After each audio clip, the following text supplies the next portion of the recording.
La CENI de la RD Congo proteste contre les sanctions américaines qui frappent ses membres. Ces derniers sont plaints dans une lettre au président Félix Tshisekedi, un avis partagé par certains Congolais.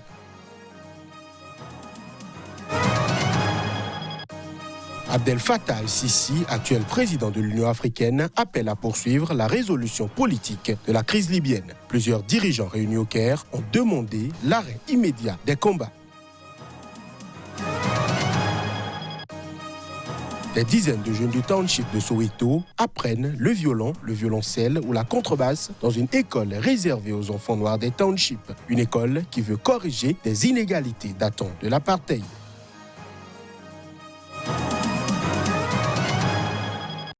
Bonsoir à chacun, bonsoir à tous.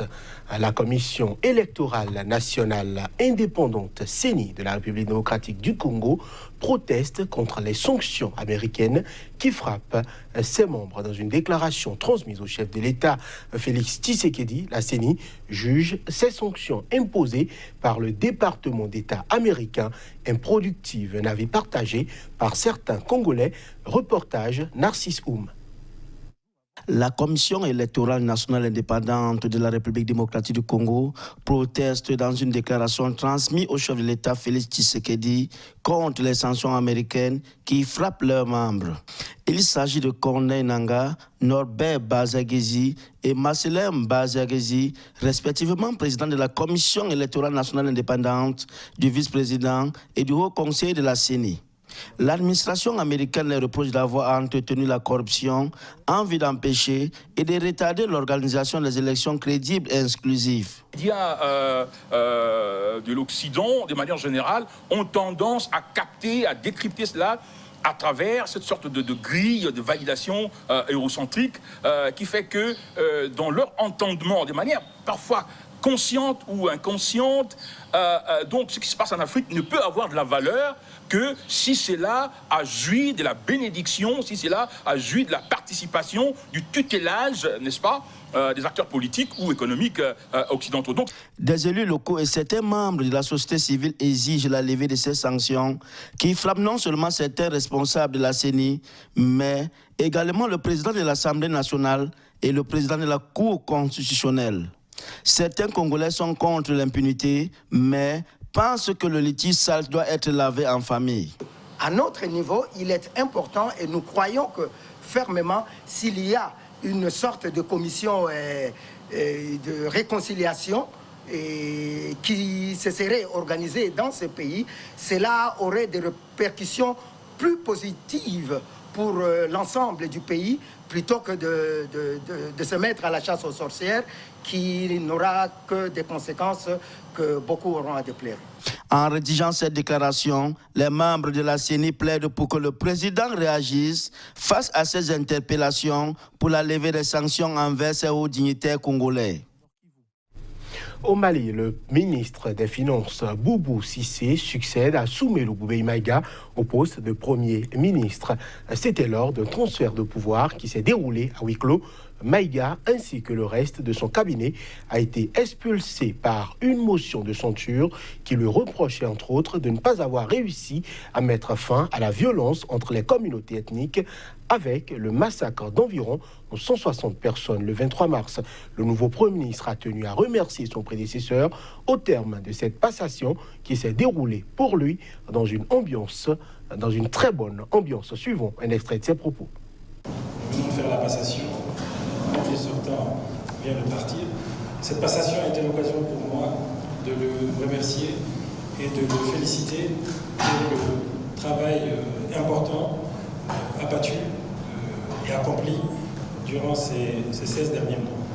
C'est une passation qui s'est déroulée dans un esprit d'apaisement, dans un esprit de sérénité, dans un esprit de confiance et de cohésion. Le président égyptien Abdel Fattah al-Sisi, actuel président de l'Union africaine, appelle à poursuivre la résolution politique de la crise libyenne réunie ce mardi au Caire. Plusieurs dirigeants africains ont demandé l'arrêt immédiat et inconditionnel des combats en Libye. C'était à l'issue d'un sommet au Caire sous la houlette du chef de l'État Abdel Fattah al-Sisi, président en exercice de l'Union africaine. Sur la Libye, le but de la rencontre était de trouver les moyens d'endiguer la crise et de relancer le processus politique, alors que des combats violents opposent depuis le 4 avril les forces loyales du gouvernement d'union nationale, GNA, reconnues par la communauté internationale, aux troupes du maréchal Khalifa Haftar aux portes de Tripoli. Nous appelons la communauté internationale à prendre pleinement et sans délai ses responsabilités afin de poursuivre la résolution politique de la crise libyenne et appelons l'envoyé spécial de l'ONU, Ghassan Salamé, à faire son devoir en facilitant le retour aux pourparlers politiques dans la transparence et en ligne avec l'accord politique libyen et en incluant toutes les parties concernées en Libye. La Libye souffre d'un chaos sans précédent de milices, d'organisations terroristes, de contrebande et de trafic d'êtres humains causé par une obstruction politique et une mise en avant des intérêts personnels au détriment des intérêts de la nation, en plus de s'appuyer sur des acteurs internationaux qui nourrissent le chaos et protègent des organisations terroristes et jouèrent un rôle dans l'entrée de terroristes et d'armes en Libye, ainsi que dans la sortie de pétrole et d'argent hors de Libye. Aux côtés de Sisi, les présidents du Rwanda, Paul Kagame, et d'Afrique du Sud, Cyril Ramaphosa, membres de la Troïka sur la Libye, ainsi que celui du Congo, Denis Sassou Nguesso, chef de la commission sur la Libye à l'UA, ont appelé toutes les parties à la retenue et à permettre l'arrivée de l'aide humanitaire dans toutes les régions, selon le communiqué publié par la présidence égyptienne. Le président de la commission de l'UA, Moussa Faki, a également assisté à la rencontre. Selon un dernier bilan de l'Organisation mondiale de la santé, OMS, au moins 264 personnes, dont des civils, ont péri et 1266 ont été blessés depuis le début des combats le 4 avril. Au Bénin, les travailleurs réunis au sein de la CSTB, la Confédération syndicale des travailleurs du Bénin, invitent l'État à assumer pleinement ses obligations, la satisfaction des revendications en instance. C'était à la faveur d'un sit-in assorti d'une déclaration officielle. La substance à travers ce reportage. Des conditions de vie et de travail des plus agréables. Ce serait, depuis peu, le lot quotidien de ces travailleurs, tous secteurs d'activité confondus. Sous la bannière de la CSTB, ils exigent l'abrogation des textes de loi jugés hostiles à un mieux-être collectif et appellent à la satisfaction des revendications en suspens. Les travailleurs protestent et exigent la satisfaction de toutes les revendications sectorielles et catégorielles de tous les travailleurs du Bénin contenues dans les différentes motions déposées sur la table du gouvernement. L'arrêt de la privatisation des sociétés d'État comme le port autonome de Cotonou, Bénin Télécom SA, Libercom, l'ORTB, SBE, Sonel, etc. La fin des réformes assassines, la réhabilitation des sociétés fermées et des travailleurs licenciés. Au-delà des travailleurs, la situation de certains détenus et exilés politiques évoquée. La libération des détenus politiques, Laurent Mentoyon, Abourou Youssao, Edouard Goké, Célestin Ono, Kamoko, Sabi Sira Korogoré, Joseph Aïmassé et tous les autres. Le retour de tous les exilés politiques, Sébastien Adjavon, Valentin Djanotin, Léon Zoumbadi et tous les autres. La réintégration et réhabilitation dans la fonction publique du capitaine syndicaliste Patrice Trépo, abusivement radié. J'ai bien entendu tout ce que vous avez dit. J'ai pris bonne note et je rendrai compte fidèlement. Coordonnant la manifestation, le secrétaire général de la CSTB invitera les autorités à divers niveaux à prendre la mesure de la situation de précarité des travailleurs et des Béninois en général avant, dit-il, qu'il ne soit trop tard. Est-ce qu'aujourd'hui on peut accepter que Patrice Talon ramène l'autocratie au Bénin? Non. Manifestation toujours cette fois-ci au Sénégal où des centaines de jeunes ont pris d'assaut les rues de Dakar. C'était hier mardi pour manifester. Comme chaque année, à travers ce mouvement, ils ont appelé les dirigeants africains à œuvrer pour un État fédéral et la création d'une monnaie unique. Reportage. Ils rêvent d'une Afrique unie au Sénégal. Ces jeunes marchent pour appeler à la création des États-Unis d'Afrique. Une manifestation organisée chaque année par la jeunesse panafricaine à Dakar et un peu partout dans le monde pour sensibiliser le peuple africain et les dirigeants sur la nécessité d'aller vers un État fédéral ainsi que la création d'une monnaie unique. Plusieurs messages appelant à l'unité des États africains étaient sur des pancartes des manifestants qui ont battu la chaussée de la place de l'Obélisque au rond-point de la RTS.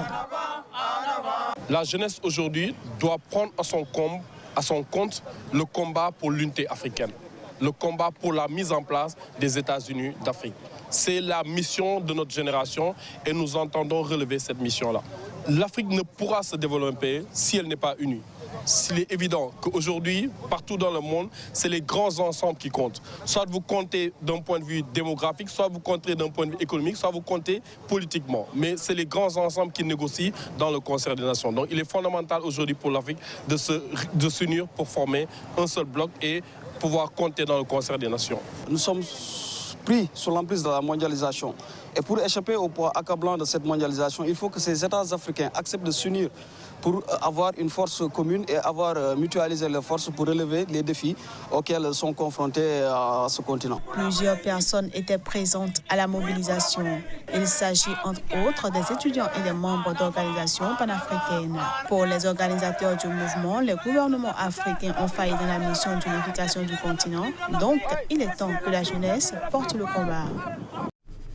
Je l'annonçais en titre, des dizaines de jeunes du township de Soweto, dans la banlieue de Johannesburg, apprennent le violon, le violoncelle ou encore la contrebasse dans une école hors du commun, Bousqued, réservée aux enfants noirs des townships. Pendant l'apartheid, rares étaient les opportunités pour les jeunes sud-africains de la majorité noire de faire éclater leur talent dans la musique classique, considérée par le régime raciste comme réservée aux Blancs. Reportage. Il y a 3 ans à peine, Sholani touchait un violon pour la première fois. La musique classique est depuis devenue son échappatoire. Ce Sud-Africain de 16 ans vit avec son arrière-grand-mère dans le township de Soweto. Sa mère, toxicomane, est rarement là. Le violon m'aide à oublier ma situation familiale et mon passé. Et mes devoirs aussi. Ça me détend.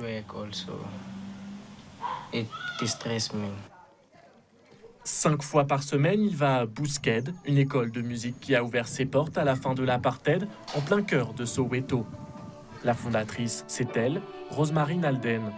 Pour cette altiste anglaise de 75 ans, la musique ne sert pas qu'à sortir les jeunes de la rue. Régulièrement, elle tombe sur des virtuoses comme Sholani. J'ai sorti un violon, je lui ai collé sous le menton et j'ai vu presque immédiatement que ça tenait parfaitement. Il est très doué et il a une grande musicalité. Pendant l'apartheid, la musique classique était principalement réservée aux Blancs. Depuis plus de 20 ans, Rosemary s'emploie à corriger cette injustice avec toujours beaucoup d'exigences.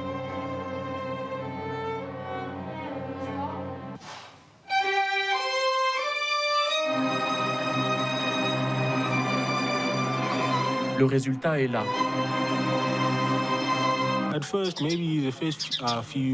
Au début, pendant les premières années, on pourrait la trouver très stricte. Mais plus le temps passe et plus on comprend ce qu'elle veut faire et que c'est le seul moyen d'y arriver.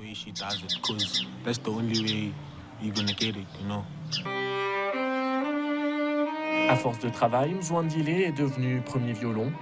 Son rêve désormais, intégré un conservatoire à l'étranger, bien loin de Soweto. Et voilà qui met un terme à cette édition que nous vous remercions d'avoir suivi.